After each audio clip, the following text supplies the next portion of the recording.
గృహోపకరణాలు, ఆహార నిల్వ కోసం ఉపయోగించే వస్తువులు విక్రయించే అమెరికన్ కంపెనీ టప్పర్వేర్ ఇప్పుడు దాదాపు దివాళా అంచున ఉన్నట్టు ప్రచారం జరుగుతోంది. అంతర్జాతీయంగా ఒకప్పుడు ప్లాస్టిక్ బాక్సుల తయారీలో విప్లవం సృష్టించినటువంటి కంపెనీ నేడు కష్టకాలంలో ఉందన్నటువంటి బ్లూంబర్గ్ చెప్తున్నటువంటి విషయం తెలిసిన తర్వాత న్యూయార్క్లో మధ్యాహ్నం కంపెనీ షేర్లు 50% కంటే ఎక్కువ పడిపోయినాయి.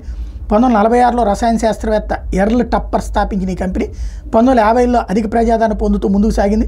కరోనా మహమ్మారి సమయంలో కూడా మంచి అమ్మకాలు పొందిన ఈ సంస్థ అమ్మకాలు 2024లో త్రైమాసికంలో క్షీణించాయి. టప్పర్వేర్ దాని రుణ నిబంధనలు ఉల్లంఘించి తర్వాత కోర్టు రక్షణలోకి ప్రవేశించాలని యోచిస్తోంది. అంతేకాకుండా $700 మిలియన్ కంటే ఎక్కువ రుణాలు ఎలా నిర్వహించాలని దానికి సంబంధించినటువంటి చర్చలు జరుపుతుందన్నటువంటిది కూడా సమాచారం. గత కొంతకాలం నుంచి ఆశించిన స్థాయిలో అమ్మకాల్లో ముందుకు సాగకపోవడంతో కంపెనీ ఆర్థిక సమతుల్యతను దృష్టిలో ఉంచుకుని జూన్లో 150 మంది ఉద్యోగులను తొలగించేందుకు ప్రణాళికలు సిద్ధం చేసింది.